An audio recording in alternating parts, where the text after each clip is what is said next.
Hello, good morning friends and welcome once again. Myself Jatin Dave from Asapura School, and today we are going to continue exercise 3.3. This is our continue number 5 video number 5. Okay, और यहाँ पर हम exercise 3.3 को फिर से continue कर रहे हैं क्वेश्चन नंबर 3 के साथ. Question number 3 is form the pair of linear equation for the following problem and find their solution by substitution method. दो काम हमें करने हैं. सबसे पहला काम ये करना है कि यहाँ पर पेयर ऑफ लीनियर इक्वेशन हमें फॉर्म करना है फॉलोइंग प्रॉब्लम्स के लिए, और फिर इसे फाइंड आउट करना है, इसकी वैल्यू फाइंड आउट करनी है हमें सब्स्टिट्यूशन मेथड का यूज करते हुए. So please open your text book and see the exercise number 3.3 question number 1. मैं आपके लिए ये क्वेश्चन पढ़ रहा हूँ और आप भी अपनी टेक्स्ट बुक को ओपन करके उस क्वेश्चन पर नजर डालिए. Question number first is the difference between the two numbers is 26. The difference between the two numbers is 26 and one number is 3 times the other. The one number is 3 times the other and find them. तो ये था हमारा problem question number 1 के लिए, जिसके लिए अब हम सॉल्यूशन फाइंड आउट करने जाते हैं. सबसे पहले हम एज्यूम करेंगे let the greater number be x and the smaller number be y. Greater number be x and smaller number be y. Then from the given condition we get the difference between the two numbers is 26. Therefore x minus y is equal to 26 is called the equation number 1. And second condition is the second condition is one number is 3 times the other. Therefore, according to the condition x is equal to 3y is called the equation number 2. Now substituting x is equal to 3y in equation number 1 and we get 3y minus y is equal to 26. Therefore 2y is equal to 26. Now divided both the sides by 2 and we get y is equal to 26 by 2 is equal to 13. Therefore y is equal to 13. Now y is equal to 13, substituting in the equation number 2 x is equal to 3y. So x is equal to 3 into 13 divided 3 into 13 multiply 13 3s are 39. Therefore x is equal to 39. Thus the required numbers are x is equal to 39 and y is equal to 30. Now question number 4. Once again मैं एक बार फिर से आपके सामने question रख रहा हूँ और आप भी टेक्स्ट बुक में उस क्वेश्चन को अच्छी तरह से पढ़िए. The taxi charges in the city consist of fixed charge together with the charge of the distance covered. Taxi charging की बात की गई है. यहाँ पर शहर में टैक्सी चार्जेस जो लिए जाते हैं वो दो पैटर्न्स में लिए जाते हैं. ऐसा कहने का मतलब है a city consists of the fixed charge together with the charge for the distance covered.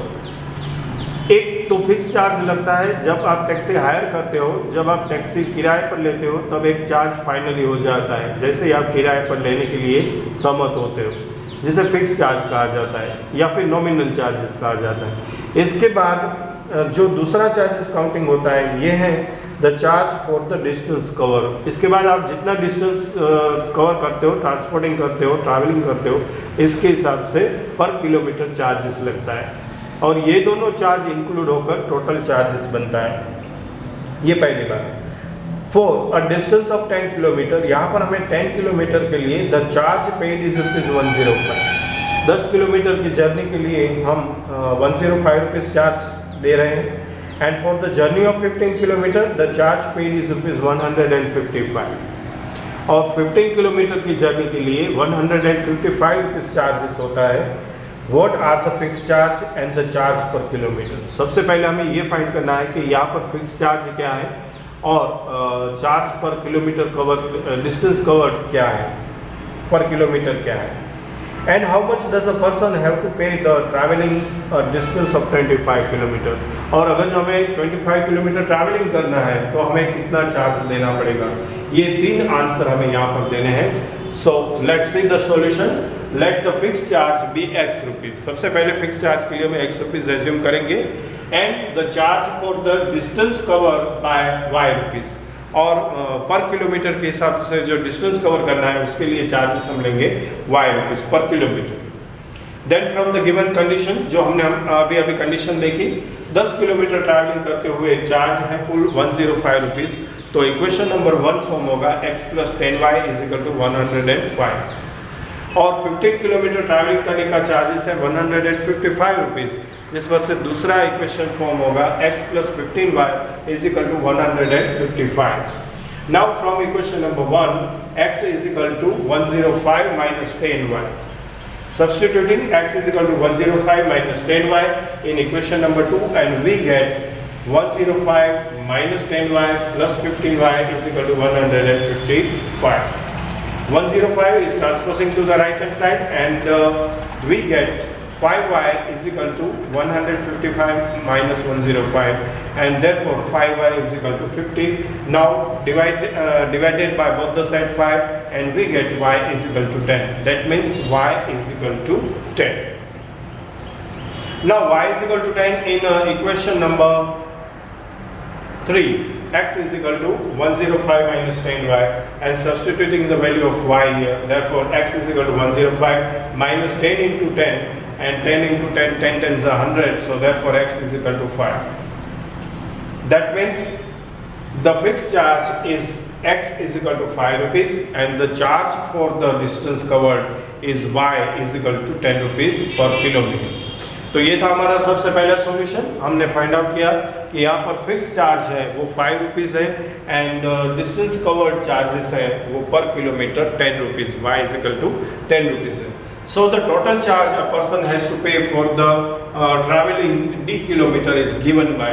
तो अगर जो कोई भी पर्सन है वो टोटल चार्जेस कितना पे करेगा जब वो ट्रैवलिंग करता है, फॉर एग्जांपल d किलोमीटर्स, तो टोटल चार्जेस यहाँ पर होंगे 5 + 10 d rupees, 5 + 10 d rupees. d है वो है number of kilometres, so therefore total charge we paid for the traveling 25 kilometers is equal to 5 plus multiply 10 into 25, therefore 25 tens are 250 plus 5 fixed charge, therefore 255 total charges of the traveling 25 kilometers। तो ये था हमारा तीसरा answer. कुल 25 kilometre travelling करने के लिए हमें 255 रुपीज पे करने होंगे। Now from the question number 2, फिर से एक बार टेक्स्ट बुक का क्वेश्चन नंबर 2 पढ़ेंगे। Here the large of two supplementary angles, here the larger of two supplementary angles exceed a small by 18 degrees. Larger of two supplementary angles exceed the smaller by 18 degrees, and find them. Dear friends, you know very well the sum of the angles of the supplementary pair of angles is equal to 180. कहने का मतलब ये है कि जो दो angles का सम addition 180 होता है, उस दो एंगल्स को supplementary angles of each other कहा जाता है। तो ये तय है कि यहाँ पर दो एंगल्स का समेशन 180 मिलेगा, इसे हम कहेंगे इक्वेशन नंबर 2। दूसरे इक्वेशन में हमें ये कहा गया है कि the difference between the two angles, one is the larger and comparative to the second one, इन दोनों के बीच का डिफरेंस है वो 18 है। तो यहाँ से हमारा दूसरा इक्वेशन फॉर्म होगा x - y = 18। Now equation number 2, x = 18 plus y, because minus y transposing to the right hand side, and we get x = 18 plus y. Substitute in equation 1, we get 18 plus y = 180, therefore 2y = 180 minus 18, because 18 is transposing to the right hand side once again, and therefore 2y = 162. Divided both the side by 2, and finally we get y = 81. Now y = 81 is substituting in the equation x = 18 plus y, and therefore we get x = 99. Thus the measure of the given angles are x = 99 is the larger angle, and second one y is equal to 81, which is the smaller angle. So dear friends, now I hope so you understand very well how to make the linear equation for the following problems, and then after their solution by using the substitution method. यहाँ पर हमने आपके सामने exercise 3.3 question number 3 से 3 sums करके बताए, explaining करके बताए, इसके बाद इसके लीनियर इक्वेशन फॉर्म करके बताए, और साथ में सब्स्टिट्यूशन मेथड से सॉल्यूशन भी बताए। अब बारी है आपकी So please note down your homework exercise 3.3 question number 3 और इसमें 3, 5 और 6 आपको कंप्लीट करने हैं। 3, 5 और 6 आपको कंप्लीट करने हैं। Let's see the board once again carefully and note down carefully exercise 3.3 question number 3 और इसके 3, 5 and 6 आपको कंप्लीट करने हैं। So I hope so you understand very well entire method। इस मेथड्स को चलते हुए हमने आपको सब्स्टिट्यूशन मेथड को लेकर बेसिक और बेसिक के साथ एक्सरसाइज परफॉर्म करते हुए टोटल 3 वीडियोस दिए। ये वीडियो नंबर 5 था। वीडियो नंबर 3, 4 और 5 हमने अलजेब्रिकल मेथड सब्स्टिट्यूशन मेथड के लिए आपके सामने रिप्रेजेंट किए। आई होप सो आपने बहुत अच्छी तरह से इसे पढ़ा और समझा होगा, साथ में नोट डाउन भी किया होगा, साथ में हमने होमवर्क भी छोड़े हैं। उस होमवर्क की प्रैक्टिस के साथ इस सब्स्टिट्यूशन मेथड को आप अच्छी तरह से अब बाय हार्ट कर लीजिए। इस उम्मीद के साथ आपका धन्यवाद करते हुए goodbye and thank you very much.